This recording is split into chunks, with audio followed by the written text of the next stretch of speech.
I was still holding my suitcase when I saw the paper taped to my bedroom door. It said Brandon's room in big black letters. For a second, I thought it was a joke. I had just come home from college for break. I was tired, happy to see my bed again, ready to sleep in my own space. I opened the door, and my chest went tight. My posters were gone. My books were in trash bags. My bed was not there anymore. A new bed sat in its place, and Brandon's shoes were on the floor like they owned the room. My mother, Karen, stood behind me like nothing was wrong. She said Brandon needed the room more than I did, and that I could make myself comfortable on the couch. I felt heat in my face and a sharp sting behind my eyes. Before I could even speak, she pushed a thick packet of papers into my hands. She said she needed me to co-sign the mortgage right away or we could lose the house. I said I was not signing anything. She said I would regret it. Brandon walked in, brushed past me, and locked the room that used to be mine. That first night, I slept on the living room floor with my jacket as a pillow. The TV light flashed while Brandon laughed in my old room. Every sound of his game felt like a tap on a bruise. I tried not to cry, but one tear slid down my cheek anyway. I had never felt so unwanted in my own house. In the morning, my back hurt and my mouth tasted dry. Karen acted like it was a normal day. She set a plate in front of me and slid the mortgage packet beside it, like it was part of breakfast. She said, "Just sign. Families help each other." I asked why Brandon could not be on the loan if he was so important. She did not answer. She only said time was running out. Brandon walked into the kitchen in my old sweatshirt, thanked Karen for his room, and smirked at me. I felt small and angry at the same time. I could hear my heartbeat in my ears. Karen said if I loved her, I would sign the papers today. I pushed the packet away. For a moment, nobody spoke. Then Karen's smile faded, and I knew the real fight had not even started yet. Later that day, I started picking up mail from the table so I could clear a spot to study.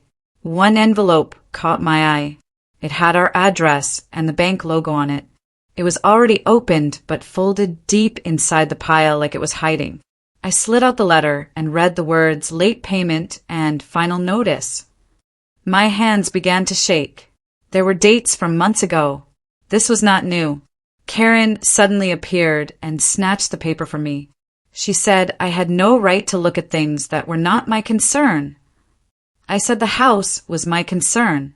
She would not meet my eyes. I asked how bad it really was. She told me to stop acting like the parent. Then the doorbell rang. A man in a neat suit stood outside, holding a folder. He asked to speak with Karen in private about the account. She led him into the dining room and shut the door. I sat on the couch, staring at the closed door, listening to the low voices. My chest felt tight again. For the first time, I wondered if the house was already almost gone and nobody had told me. That night, I walked past my old room and heard Brandon talking on the phone. His voice was loud and careless. He said living here was easy, and he did not have to pay for anything. He laughed and said he had left his last place because he was tired of rules, not because of trouble. My stomach twisted. The story about him being in crisis was not true. I knocked on the door and told him this was still my room in my heart. He rolled his eyes and said I should stop acting like a victim. On his desk, I saw my old headphones and a picture frame that used to hold my favorite photo. The photo was gone. I asked where it was. He said he sold some of my things online to make space. I felt something inside me go cold. It was not just losing a room. It was losing respect, safety, and trust all at once. I told him to give my things back. He shrugged like it did not matter. When I turned away, I heard him lock the door again. The click sounded louder than it should have, like a line being crossed that could not be unseen. The next morning, Karen left for work early. The house felt strange and quiet. I looked at the small key ring she always guarded and remembered the locked drawer in the hall cabinet.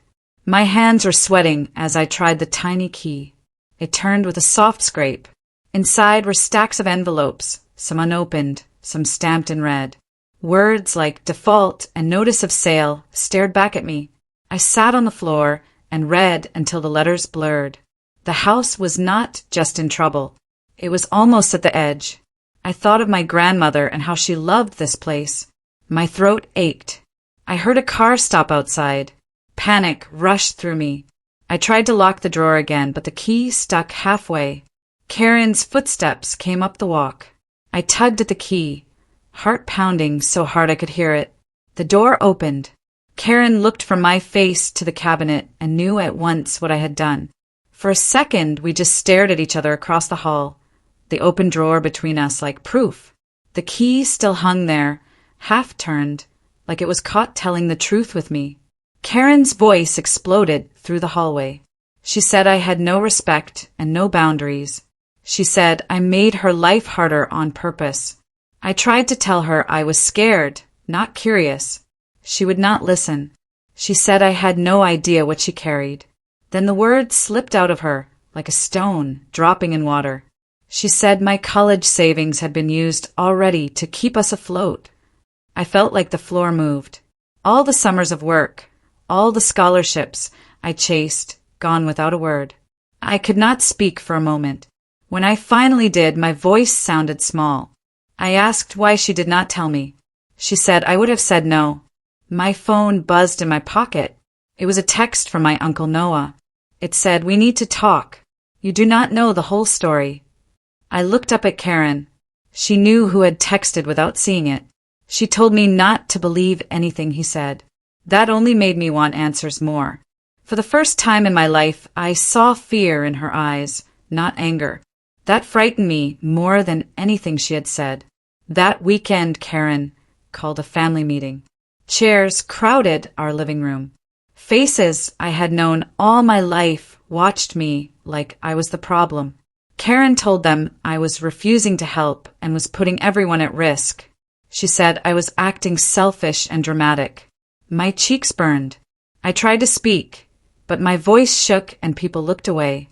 Then the front door opened and Noah walked in late. He did not sit down. He stood near the wall and folded his arms. He said, very calmly, that the picture was not complete. He asked Karen to tell me the real truth about the house. Karen told him to leave. He did not move. The room went quiet in a heavy way. I felt every beat of my heart. Noah turned to me and said my name softly and said my grandmother had loved me enough to plan ahead. I saw Karen's jaw tighten. She kept shaking her head like she could push the words back. Right then, I understood that there was something bigger than unpaid bills.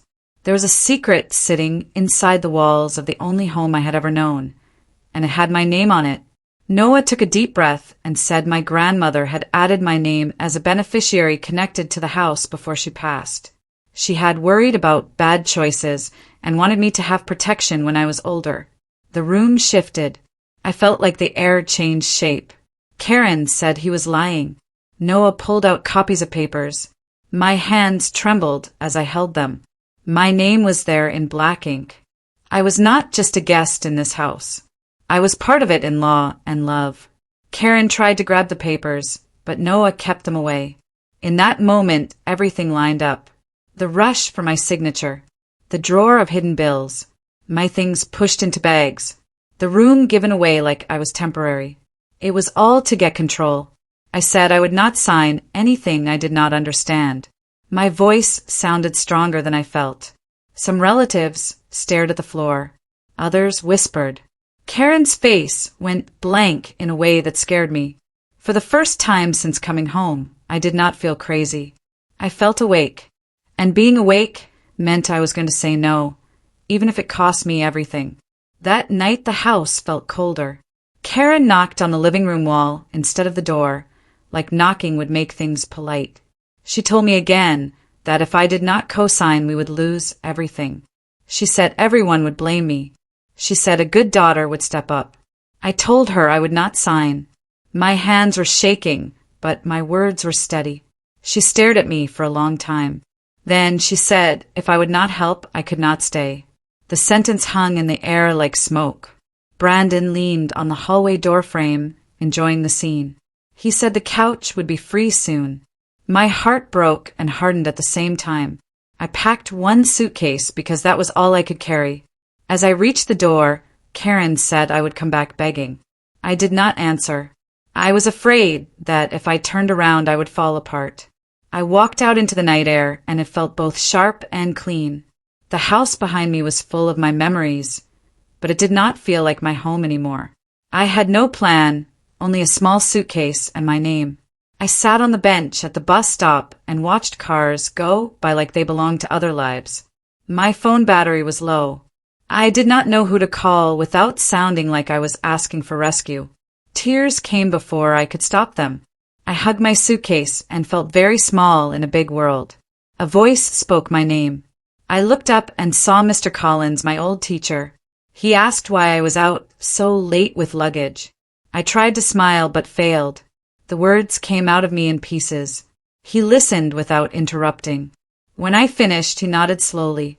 He said he managed a small apartment building and there was an empty room for a short time. It was not fancy, but it locked and it was quiet. I felt hope and fear mixed together. I said yes. We drove there in silence. The room was small with clean walls and a single bed. I set my suitcase down and closed the door. For the first time in days, the door locked from the inside with my own hand. I lay on the bed and stared at the ceiling, scared but also free in a way I had never felt before. The next day, Mr. Collins brought a woman named Diane to meet me in the small kitchen downstairs. She worked with real estate paperwork and said she could explain the letters. We spread the envelopes on the table. Diane read slowly and pointed at lines while I followed with my finger. She explained that if I co-signed, the debt would belong to me as much as to Karen. If any payment was missed, the bank could come after my credit and my future. My stomach dropped. I imagined years of paying for choices I did not make. Diane said I had rights too, especially because my name was already linked to the house. I asked if saying no made me cruel.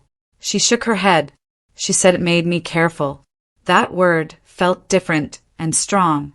After she left, I sat with the papers and let the truth sink in. This was not a small favor. It was a chain. I decided right there that I would not sign anything until I knew every fact. For the first time, my fear began to turn into something else. Not anger, not revenge. It was resolve, quiet and solid, like a door closing against a storm. That evening I opened my notebook and wrote down everything I had learned. Dates, amounts, names, small details that felt important. Seeing it all in one place made the mess look real and not like a bad dream. I thought about my grandmother and how she must have worried when she added my name. I decided I would go to the bank myself. I would not wait for anyone else to speak for me. My hands were shaking when I picked up the phone. I asked for an appointment and gave my information. The person on the line paused, then said they could see me the next day. After I hung up, I sat very still. The choice felt big. I was not only a daughter anymore. I was someone who could make a decision that changed the future of a house, maybe a family. I whispered to myself that knowing the truth was better than being safe in a lie. I packed the letters into a folder and placed it by the door so I would not forget. That night, I slept lightly, listening to sounds of the building and the faint city noise outside, waiting for morning to come. The bank lobby smelled like paper and cold air. I sat in a chair that squeaked when I moved. A man in a gray suit called my name and led me into a small office with glass walls. I placed my folder on the desk and told him I wanted to understand everything about the mortgage tied to our house. He typed on his computer and pulled up records. He showed me missed payments, late fees, and refinance loans stacked on top of each other like heavy boxes. He also showed me a date circled on the screen. It was close. If nothing changed, action would be taken on the house soon. I felt my throat go dry. I asked why I had never been told. He said sometimes families keep secrets out of fear. That did not make it hurt less. Then he said something I did not expect. Because my name was connected as beneficiary, I could request a review and delay any new agreements until all parties agreed. Power. The word scared me and steadied me at the same time. I looked at the screen, at the house number I knew by heart, and I knew I had to act now, not later. With the banker's help, I filled out forms to request an audit and to freeze changes until things were reviewed. My hand felt heavy as I signed my own name for my own reasons. When it was done, the man said the bank would notify everyone involved. Walking out of the building, I felt the sun on my face. My life was still complicated, but I was not running anymore. I was doing something. Later that afternoon, Karen called me over and over. I did not answer at first. When I finally picked up, her voice was sharp and shaking. She had received the notice. She said I had no right to interfere. I said calmly that I did, and that I wanted the truth before any more papers were signed by anyone. She hung up without saying goodbye. My hands were still trembling after the call. Mr. Collins knocked on my door and asked if I was okay. I told him a little, and he nodded again in that steady way of his. For the first time since everything began, I felt like the ground under my feet belonged to me, even if it was only a small rented room. 2 days later, shouting echoed up from the street outside the apartment building. I looked out the window and saw Karen at the gate, waving the bank letter in her hand. People were staring. My face burned, but I went down anyway. She said I was destroying her life. She said I owed her everything. I listened without yelling back. When I asked her to sit and talk inside, she refused. In her anger, she confessed something she had not meant to say. She said she had planned to move to another city once the loan was approved and that I would figure things out. The words hit like cold water. I realized I was never meant to stay in the house at all. The room given to Brandon, the pressure to sign, all of it was part of pushing me out while keeping my name on the line. I told her I loved her, but I would not be used. My voice did not shake. She stared at me like she did not recognize me. Cars passed. The gate between us rattled in the wind. For a moment, neither of us spoke. And in that quiet, the truth felt louder than any of the shouting. That evening, Brandon texted me for the first time without jokes. He asked to meet near the corner store. I almost said no, but curiosity won. When I arrived, he was not smiling. He kicked at a stone and would not look at me at first. He said he had not known the house was that close to trouble. He said he thought things would just work out like they always had. Then he told me something new. Karen had used my name before on small things, accounts and payments, because companies trusted me more. He said he thought I already knew. The world felt tilted. I realized this had been happening while I was still in high school. I remembered letters I had never seen and questions I had not known to ask. I thanked him for telling me, even though it hurt. He said he was scared now because if the house went, he had nowhere to go. For the first time, I saw fear in him instead of smugness. Walking back to the apartment, I understood that secrets had been building for years, layer on layer, until they finally cracked open right in front of all of us. In my room that night, I opened my laptop and signed into my bank account records from past years. My hands were cold while I scrolled. There they were, withdrawals I had not made with notes that matched mortgage payments. Small at first, then larger. It felt like reading a diary written behind my back. I thought about every time I had trusted without checking. I felt sadness more than anger. Being hurt by strangers is one thing. Being hurt at home is another kind of pain that sits deep. I printed the statements and laid them on the bed beside the letters. The pile told a story without sound. I knew I needed real advice before taking another step. I searched for low-cost legal help and made an appointment. Saying the words out loud over the phone made everything feel more real. Before I turned off the light, I looked at the papers again and promised myself something simple. I would not yell and I would not run. I would stand still, ask questions, and not sign my name to anything that made me disappear. I fell asleep slowly, listening to pipes in the walls, and new morning would bring hard talks that I could finally face. The legal clinic was in a small office above a bakery. The smell of bread made the room feel warmer than my nerves. A woman listened as I explained everything from the room being taken to the mortgage papers and the bank visit. She did not look shocked. She took notes and asked clear questions. She told me I could ask for full financial records before agreeing to anything. She said I could set conditions that protected me without trying to punish anyone. Her voice was calm, and that calm spread through me. We drafted a letter together requesting every document tied to the house, past and present. She reminded me to keep copies of everything and to write down every call. When I left, the street seemed brighter. I bought a small roll from the bakery downstairs and ate it walking, feeling both young and strangely grown. That night, I emailed the letter to Karen and mailed a copy too. I wrote that I wanted honesty and a plan, not blame. I pressed send and sat back in the chair. Waiting is its own kind of wait, but for once I felt ready to carry it. Outside my window, the city hummed softly while I planned my next steps. Several days passed with no answer. The silence felt louder than shouting. Then Karen called and asked me to come to the house. Her voice was tired, not angry. I agreed, though my stomach flipped. When I walked in, boxes were stacked in the hallway. The walls looked bare where pictures once hung. It felt like the house itself was holding its breath. Karen sat at the table with papers spread around her like fallen leaves. She said the debt was worse than she had told anyone.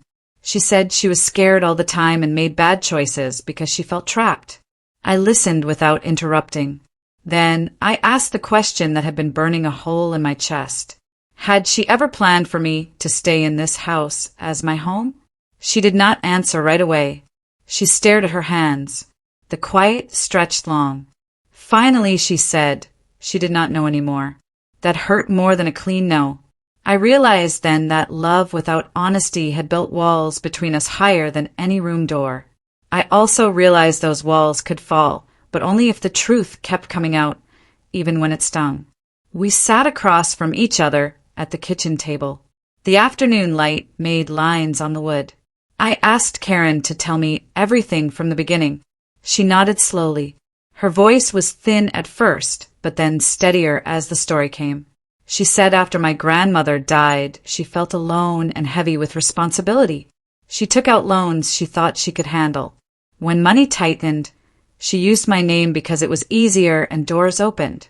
She said she always meant to fix it before I found out, but time kept slipping past. She admitted she had moved Brandon into my room to push me towards signing, hoping guilt would do what words could not. She said she was ashamed. I asked if I could record her words, so there would be no more confusion later. She agreed. Hearing it all did not make the hurt vanish, but it made the fog around me clear. I understood the pattern, not just the pieces. When she finished, we sat in silence again, two people in the same house but standing in a new place inside ourselves, where lies could not hide as easily. I saved the recording on my phone and felt both heavy and strangely steady. The next day, we cleared the dining table and laid every paper in neat rows. Bank letters, statements, notices, my printed records, all of it. Seeing everything together was like looking at a map of how we had gotten lost. I took a deep breath and spoke slowly. I said I would help organize and talk with the bank, but I would not co-sign the mortgage.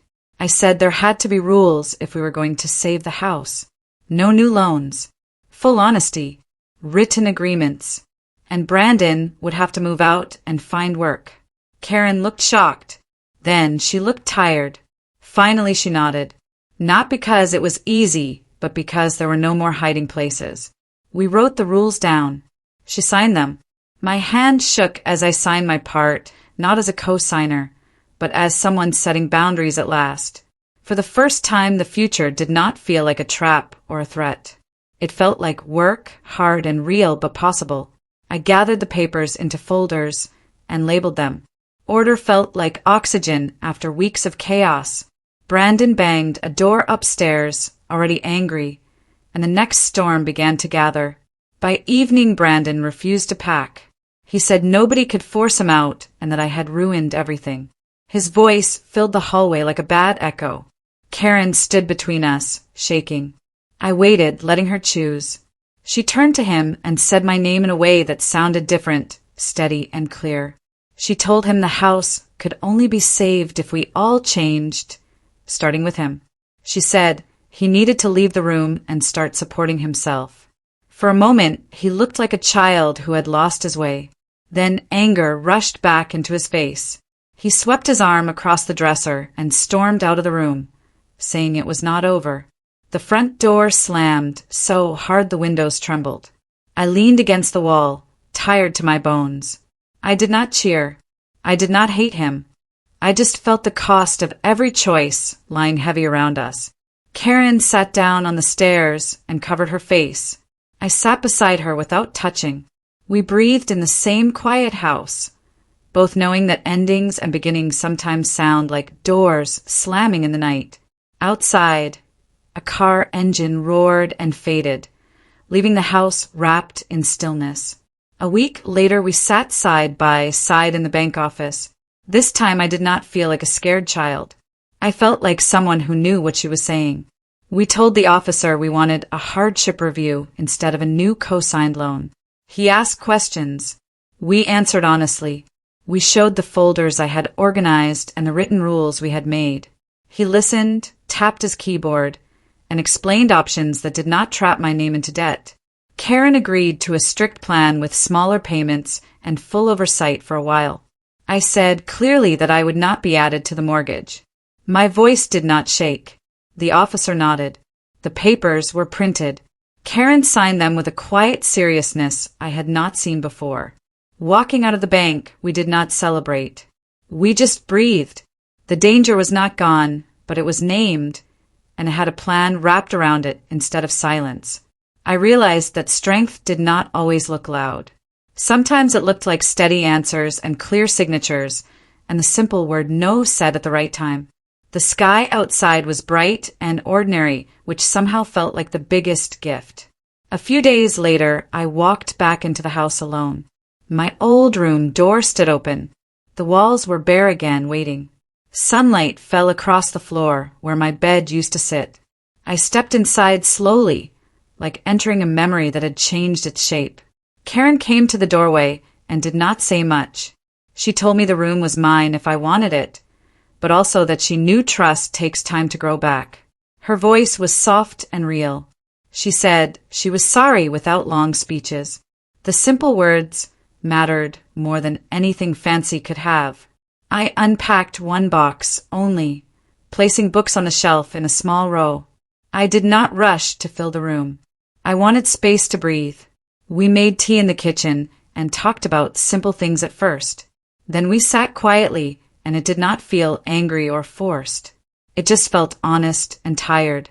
As I left that evening, I looked back at the open door. It did not trap me or push me out.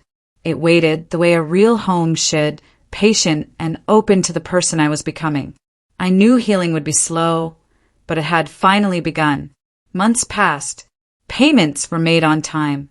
The house stayed. Brandon left town to stay with friends and look for work. I focused on school and on building a life that did not swing with every storm. Karen and I talked more honestly than we ever had before, sometimes carefully, sometimes with small laughs that felt like sunlight breaking through clouds.